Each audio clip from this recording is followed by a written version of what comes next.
Hello friends. आज के video में हम बाल विकास और शिक्षा शास्त्र से संबंधित कुछ क्वेश्चन आंसर्स देखेंगे। ये क्वेश्चन आंसर्स बहुत इम्पोर्टेंट है। हमारी जो 800 एमसीक्यूज की जो सीरीज चल रही है वो सीरीज आप पूरी कंप्लीट देखिएगा, क्योंकि इस सीरीज के बाहर से क्वेश्चन आपको दिखने को नहीं मिलेंगे। तो चलिए देखते हैं हमारा आज का फर्स्ट क्वेश्चन क्या है। शरीर के केंद्रीय भाग से परिधियों या अंगरागों की ओर का विकास दर्शाता है। विकिरणीय विकास के सिद्धांतों को विकेंद्रीकृत विकास के सिद्धांतों को, मध्य बाह्य विकास के सिद्धांतों को, सोपानीय विकास के सिद्धांतों को, स्कूल बच्चे के सामाजिकरण की एक। ठीक है, तो इसका आंसर हमारा क्या होगा? इसका आंसर हमारा होगा सी, मध्य बाह्य विकास के सिद्धांतों को। मध्य बाह्य विकास के सिद्धांत में क्या होता है? इसमें शरीर शारीरिक विकास से पहले केंद्रीय भागों से फिर केंद्र से दूर होता है। ठीक है, जैसे कि फॉर एग्जांपल हो गया हमारा और पेट और धड़। पेट और धड़ में क्रियाशीलता जल्दी होती है ना। चलो नेक्स्ट देखेंगे। ऐसी संस्था जहां प्रमुख स्थान स्कूली बच्चे का होता है, प्रमुख स्थान स्कूल की दिनचर्या का होता है, प्रमुख स्थान स्कूल की गतिविधियों का होता है, प्रमुख स्थान स्कूल के शिक्षकों का होता है। तो ऐसी संस्था क्या है हमारी? ए, प्रमुख स्थान स्कूली बच्चों का होता है। प्रमुख स्थान स्कूली बच्चों का होता है क्योंकि स्कूल में बच्चों के शारीरिक, मानसिक, बौद्धिक और एवं नैतिक गुणों का विकास होता है। नेक्स्ट क्वेश्चन देखेंगे। जब आप एक शिक्षक समूह से जुड़ जाते हैं और अपने समूह के अन्य लोगों को की ही तरह पोशाक धारण करने लगते हैं, तो आप प्रदर्शन कर रहे होते हैं। ऑप्शन से समूह की पहचान का, समूह की आज्ञाकारिता का, समूह निर्देशन अनुपालन का, समूह की अनुरूपता का। तो थर्ड का हमारा आंसर क्या होगा? डी, समूह की अनुरूपता का। समूह की अनुरूपता से तात्पर्य अभिवृत्ति, विश्वासों और व्यवहारों का सामूहिक मानदंडों से मेल करने की प्रक्रिया होती है ये। ठीक है, चलो नेक्स्ट क्वेश्चन हमारा 4th नंबर का है। किसी वस्तु के स्थायित्व की अवधारणा प्याजे के विकास में प्राप्त होती जाती है। चरण: संवेदीगामक, पूर्व परिचालन, मूर्त परिचालन, औपचारिक परिचालन। ठीक है, तो इसका क्या आंसर आएगा हमारा? इसका आंसर आएगा हमारा पहला, ए। ए इज द करेक्ट आंसर। संवेदी गामक चरण में बालक अपनी संवेदना एवं गतिविधियों का प्रयोग करने लगता है। वह चरण या अवस्था 0 से 2 वर्ष तक होती है। ये वाली जन्म से लेके 2 वर्ष तक होती है। और पूर्व परिचलन अवस्था कब से कब तक होती है? पूर्व परिचलन अवस्था होती है हमारी ये 0 से 2 वर्ष, ये 2 से 7 वर्ष। मूर्त परिचलन अवस्था होती है हमारी 7 से 11 वर्ष। और ये लास्ट चौथी अवस्था है औपचारिक परिचलन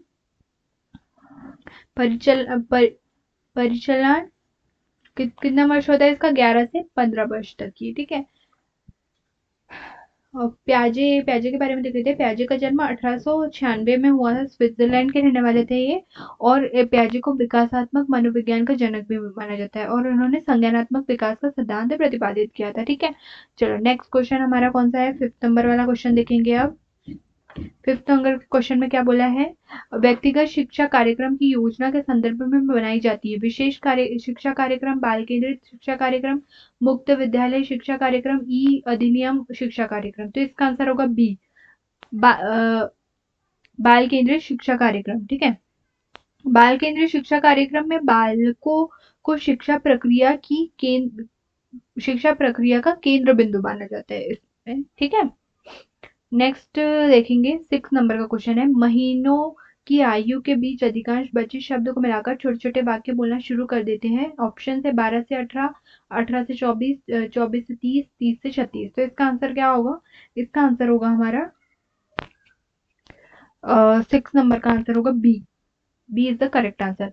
18 से 24 महीनों की आयु में अधिकांश बच्चे 2 या 3 वाक्य बोलना प्रारंभ कर देते हैं, है ना।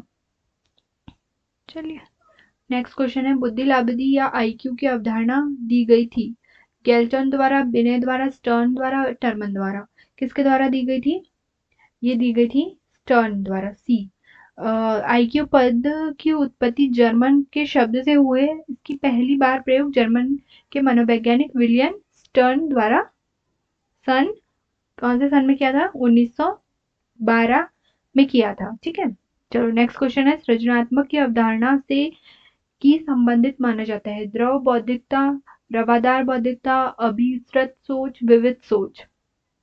इसका आंसर होगा हमारा बी, विविध सोच। विविध सोच ही सृजनात्मक प्रक्रिया को बढ़ावा देती है, जिसके कारण बालक विभिन्न रचनात्मक क्रियाकलापों में भाग लेता है। ठीक है, 9 नंबर का क्वेश्चन है किसी भाषा के स्वीकृत ध्वनि संयोजनों को इसके नियम के अंतर्गत बताया जाता है? ध्वनि संबंधित, व्याकरणिक, व्याख्यात्मक और विभक्ति विषयक।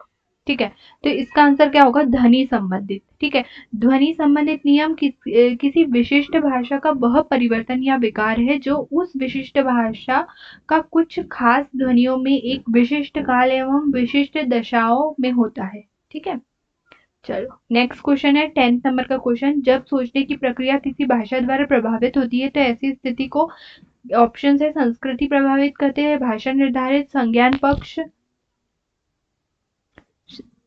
पक्ष और नेक्स्ट आंसर है हमारा ऑप्शन है हमारा सामाजिक भाषीय उद्धृत। तो इसका आंसर क्या होगा? 10th का आंसर होगा हमारा बी, भाषा निर्धारित। भाषा निर्धारित क्या होता है? जैसे कि दो या निर्धारित क्या होती है? जैसे दो या दो से अधिक राज्य आपस में अपने मध्य शासकीय भाषा निर्धारित कर सकते हैं, इसका ये होगा। ठीक है, नेक्स्ट क्वेश्चन है 11th नंबर का, अपने अनुभवों और लक्षणों के आधार पर उपकरण में खराबी के कारण की परिकल्पना का परीक्षण कर रवि उपकरणों की मरम्मत करता है। वह उपयोग करता है। ऑप्शन है अंतर्दृष्टि का, कलन विधि का, मानसिक दृढ़ता का, अनुमानी विधि का। क्या होगा इसका आंसर? इसका आंसर होगा 11th का आंसर होगा डी, अनुमानी विधि। अनुमानी विधि क्या होगी? इसमें अनुभवों एवं लक्षणों के आधार पर उपकरण में खराबी के कारणों को ज्ञात कर सुधार किया जाता है, अर्थात किसी बात को जानकर किसी दूसरी बात के विषय में ज्ञान प्राप्त करना ही अनुमानी विधि कहलाता है। ठीक है, चलो नेक्स्ट क्वेश्चन क्या है 12th नंबर का, दिव्या अक्सर निर्देशित कार्यों को छोटे छोटे हिस्सों में विभाजित कर आसान बना देती है। वह प्रयोग करती है कम विधि का, द्वितीयक विस्तारण विधि का, उपलक्ष्य विश्लेषण विधि का, क्रियात्मक जड़ता नियामक विधि का। कौन सी विधि का उपयोग करती है? वो करती है उपलक्ष्य विश्लेषण सी, उपलक्ष्य विश्लेषण विधि का। ये क्या विधि होती है देखेंगे हम। उपलक्ष्य विश्लेषण विधि यह एक अनुसंधान की विधि है। ठीक है, इसमें जटिल से सरल, अज्ञात से ज्ञात तथा निष्कर्ष से अनुमान की ओर बढ़ते हैं। ठीक है, चलो नेक्स्ट क्वेश्चन देखेंगे, पुरुष और महिला की भूमिका का निर्धारण समाज करता है, बताता है कि यह कथन लैंगिक, ऑप्शन है लैंगिकता एक अंतर्निहित अवतरण है, लैंगिकता एक आनुवांशिक प्रतिभा है, लैंगिकता एक अंतर्ज्ञानी अवतरण है, लैंगिकता एक सामाजिक अवतरण है। तो इसका आंसर क्या होगा हमारा? D is the correct answer होगा। लैंगिकता एक सामाजिक अवतरण है, क्योंकि जिस शब्द से समाज स्त्री व पुरुष के बीच भेद करते हैं वही उनकी सामाजिक संस्कृति लैंगिकता कहलाती है। ठीक है, चलो नेक्स्ट क्वेश्चन है, ग्रेडिंग, कोडिंग, अंकन और क्रेडिट संचय प्रणाली के कुछ हरण हैं। ऑप्शन है परीक्षा के उत्तर पत्रों के मूल्यांकन की प्रक्रिया, कक्षा के बच्चे की स्थिति की निरूपण विधि, आलेख पत्र, रिपोर्ट कार्ड के अकादमिक प्रगति को दर्शाने, अधिगमकर्ताओं की उपलब्धि के आकलन की गण विधि। ठीक है, तो इसका आंसर हमारा होगा डी होगा इसका आंसर। अधिगमकर्ताओं की उपलब्धि के आकलन की गण विधि इसमें इसमें क्या होता है, अधिगमकर्ता द्वारा अर्जित ज्ञान अथवा किसी कौशल में निपुणता का आकलन होता है इस विधि में। ठीक है, चलो नेक्स्ट क्वेश्चन है, अधिगमकर्ता की उपलब्धि का आकलन शिक्षक की सहायता करता। ऑप्शन है, अधिगमकर्ता के प्रदर्शन का रिकॉर्ड रखने के लिए, शिक्षण अधिगम विधि की प्रभावशीलता का मूल्यांकन करने में, कक्षा में अधिगमकर्ताओं की के क्षमता समूह बनाने में, शिक्षण के लिए गतिविधि की सूची तैयार करने में। तो 15 का आंसर होगा हमारा बी। शिक्षण अधिगम विधियों की प्रभावशीलता के मूल्यांकन द्वारा शिक्षक अधिकर्ताओं की उपलब्धि का सरलता से आंकलन कर लेते हैं। ठीक है, चलो नेक्स्ट क्वेश्चन है हमारा, समावेशी शिक्षा के सिद्धांत किस पर आधारित है? सामाजिक संतुलन, समानता एवं समान अवसर, सामाजिक अस्तित्व, वैश्वीकरण, विश्व बंधुता। क्या होगा भाई इसका आंसर? इसका आंसर होगा हमारा, इसका आंसर देखेंगे, इसका आंसर होगा बी, समानता एवं समान अवसर। देखेंगे इसमें क्या होगा, जैसे कि समावेशी शिक्षा समानता एवं समान अवसर के सिद्धांत पर आधारित होती है। ठीक है, क्योंकि इसके बिना किसी भेदभाव के सभी को शिक्षा के अवसर प्राप्त होते हैं, ये कहलाती है समावेशी शिक्षा। चलो देखेंगे नेक्स्ट क्वेश्चन, दिव्यांगजन अधिकार अधिनियम वर्ष में लागू किया गया था? कौन से वर्ष में लागू किया गया था भैया? ये किया था 2016 में। ठीक है, 2016 में लागू किया गया था। इसमें क्या है, दिव्यांगों को विकास की मुख्य धाराओं में शामिल करने हेतु तथा उनकी विभिन्न आवश्यकता की पहचान करने के लिए 16 दिसंबर 2016 को लोकसभा में दिव्यांगजन अधिकार विधेयक पारित किया गया था। ठीक है, कौन से? 16 दिसंबर। ठीक है, 16 दिसंबर। ठीक है, चलो नेक्स्ट क्वेश्चन है हमारा, व्यक्तिगत विविधताओं वाले बच्चे को पढ़ाने के लिए ऐसे विद्यालय होने चाहिए जहां शिक्षक व्यक्तिगत विविधताओं के आधार पर वर्गीकृत की गई कक्षाओं के विभिन्न वर्गों में पढ़ा सके, विविध अधिगम आवश्यकताओं के अनुसार विभिन्न शिक्षण अधिगम प्रविष्यों का प्रयोग करने में शिक्षित हो, विशिष्ट व्यक्तिगत विविधता वाले बच्चे को पढ़ाने के लिए शिक्षित हो, बच्चे को समरूप अधिगमकर्ता बनाने में प्रशिक्षित हो। तो 8 का क्या आंसर होगा हमारा? इसका आंसर होगा बी, विविध अधिगम आवश्यकताओं के अनुसार विभिन्न शिक्षण अधिगम प्रशिक्षों का प्रयोग करने में प्रशिक्षित हो। क्यों हो भाई? क्योंकि व्यक्तिगत विविधता वाले बच्चे को पढ़ाने के लिए ऐसे विद्यालय होने चाहिए जहां शिक्षक विभिन्न शिक्षण अधिगम प्रविधियों का प्रयोग करने में प्रशिक्षित हो, ताकि शिक्षण अधिगम प्रक्रिया को प्रभावी एवं दक्षता पूर्ण बनाया जा सके। ठीक है, चलो नेक्स्ट क्वेश्चन देखेंगे अब। क्या है भाई नेक्स्ट क्वेश्चन? ये है, निःशुल्क एवं अनिवार्य बाल शिक्षा अधिकार अधिनियम 2009 दिव्यांग बच्चों की निःशुल्क शिक्षा के अधिकारों को सुनिश्चित करता है। ऑप्शंस है 6 वर्ष से 18 वर्ष तक के लिए, 3 वर्ष से 18 वर्ष, 6 वर्ष से 14 वर्ष तक के लिए, 6 वर्ष से 22 वर्ष। तो इसका आंसर होगा हमारा ए होगा इसका आंसर। क्यों होगा इसका आंसर ए? क्योंकि इसके बारे में थोड़ा देखेंगे हम।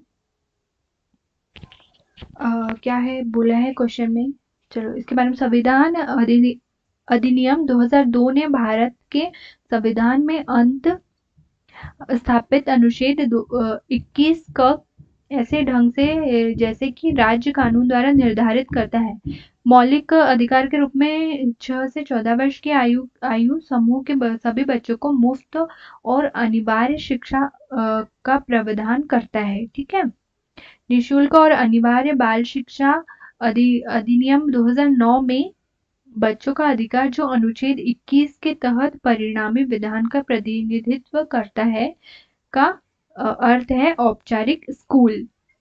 ठीक है, यही पता है। चलो नेक्स्ट क्वेश्चन कौन सा है हमारा, देखेंगे नेक्स्ट क्वेश्चन को। विविध अधिगमकर्ताओं के लिए सुगम्य स्वरूपों में शिक्षण अधिगम सामग्रियां प्रदान का तात्पर्य से है। सार्वभौमिक समावेशी शिक्षा के नैतिक विचार, शिक्षण व्यावसायिकता की सार्वभौमिक संहिता, शिक्षण के सार्वभौमिक मानववादी दृष्टिकोण, अधिगम के सार्वभौमिक संरचना। तो इसका आंसर क्या होगा? इसका आंसर होगा डी, अधिगम की सार्वभौमिक संरचना। तो इसका देखेंगे, अधिगम की सार्वभौमिक संरचना में सीखना किसी एक व्यक्ति या देश का अधिकार नहीं है, बल्कि यह विश्व के प्रत्येक व्यक्ति के लिए है।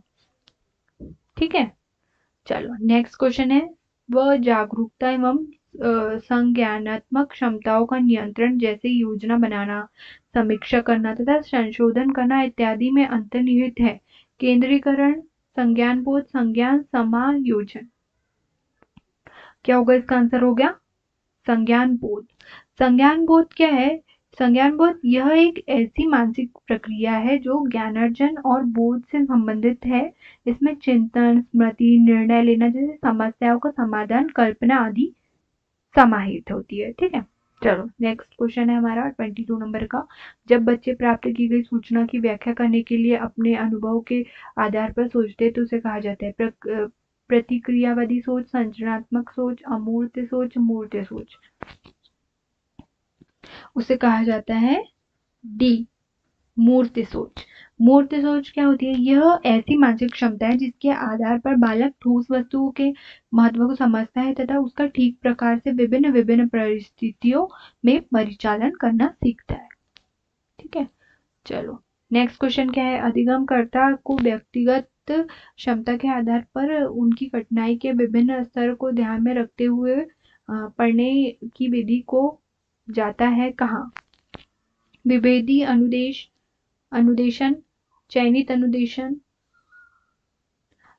सटीक शिक्षण, त्रुटिहीन अनुदेशन।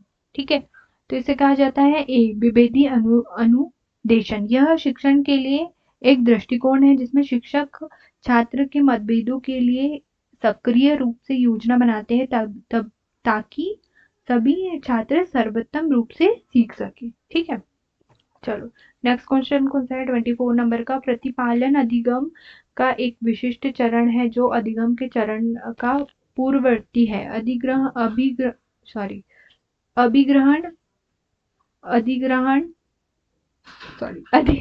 अधिग्रहण, अभिप्रेरण, आत्मनिर्भरता, समानवीकरण। इसका आंसर होगा हमारा डी, समानवीकरण। समानवीकरण क्या है? समानवीकरण से का सामान्य अर्थ होता है अनुक्रियाओं का फैलाव, अर्थात समान उद्दीपक के प्रति समान अनुक्रिया को समानवीकरण कहते हैं। नेक्स्ट क्वेश्चन देखेंगे। नेक्स्ट क्वेश्चन है, जनजोक का यह मानना है कि संज्ञान और भाव होते हैं अन्योन्याश्रित, स्वतंत्र, अंतः संबंधित या एकीकृत। क्या होते हैं भाई? ये होते हैं एकीकृत। एकीकृत कैसे? शिक्षण अधिगम प्रक्रिया में शिक्षक प्रतिरूपण विधि का प्रयोग करते हैं क्योंकि इस विधि में बालक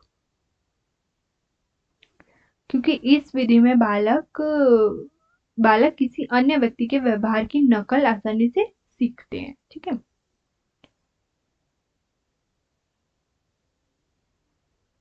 चलो नेक्स्ट देखेंगे। 26 नंबर का क्वेश्चन है, पहले से सीखे हुए कार्य में सुधार लाने के लिए शिक्षक बच्चों का प्रदर्शन देखकर सिखा रहा है। वह शिक्षण की विधि का प्रयोग कर रहा है अनुकरण, अवलोकन, संशोधन, प्रतिरूपण। कौन सी विधि का प्रयोग कर रहा है? वह कर रहा है अवलोकन विधि का प्रयोग कर रहा है। कैसे? अवलोकन विधि में क्या होता है? उनका व्यवहार समस्या विश्लेषण के संबंध में सार्थकता प्रदर्शित करता है क्योंकि समस्या का समाधान सार्थकता के द्वारा ही उचित ढंग से संभव है। चलो नेक्स्ट देखेंगे 27। मैन और जेनिस के अनुसार निर्णय लेने वाले बच्चे समस्या का विश्लेषण करते हैं, विकल्पों की सूची बनाते हैं और इसके फायदे और नुकसान के प्रत्येक पहलू पर विचार करते हैं। उसका व्यवहार प्रस्तुत करता है चौकस, सतर्क, निवर्तमान, निरकुश। क्या होता है? इसका आंसर होगा हमारा इसका आंसर होगा डी, निरंकुश। ठीक है, निरंकुश कैसे? तार्किक सोच वह प्रक्रिया है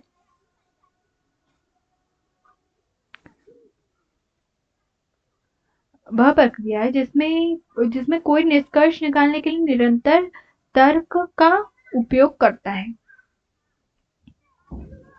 ठीक है, चलो नेक्स्ट क्या है हमारा? नेक्स्ट है, एक समस्या सुधारक बच्चा विचार के आधार पर कथनों की सच्चाई या संभावना का मूल्यांकन करता है। सृजनात्मक, सौंदर्यबोध, अमूर्त, तार्किक। क्या होगा इसका आंसर? इसका आंसर होगा ए, सृजनात्मक। ठीक है, सृजनात्मक कैसे? संयोजन, जैसे सृजनात्मक में क्या होता है, जैसे कि संयोजन, श्रवण, नेत्र, स्पर्श तथा गतिबोध उपचारात्मक अध्यापन का एक यह महत्वपूर्ण पक्ष है। चलो नेक्स्ट क्या है? जिस दिए गए कार्य को करते समय बच्चे स्वयं आनंद लेते हुए अनुभव प्राप्त करते हैं उसे कहा जाता है। ड्रिल और अभ्यास करना, उपभोक्ता प्रकार कार्य करना, निर्माण निर्मात्मक प्रकार का कार्य करना, समस्यात्मक प्रकार का कार्य करना। क्या होगा इसका आंसर? इसका आंसर होगा बी, उपभोक्ता प्रकार का कार्य करना। बहुसंवेदी शिक्षण अधिगम की विधि में अधिगम संवर्धन हेतु दृश्य एवं श्रव्य स्पर्श संवेदनाओं का एक ऐसा प्रयोग किया जाता है। गतिबोधक, प्रत्यक्षीकरण, कर्णकोटर, अवलोकन। क्या होगा इसका आंसर? होगा हमारा ए, गतिबोधक। आई होप आपको ये वीडियो पसंद आया हो। वीडियो पसंद आया तो प्लीज़ लाइक कीजिए और शेयर कीजिए अपने फ्रेंड्स के साथ। Thank you.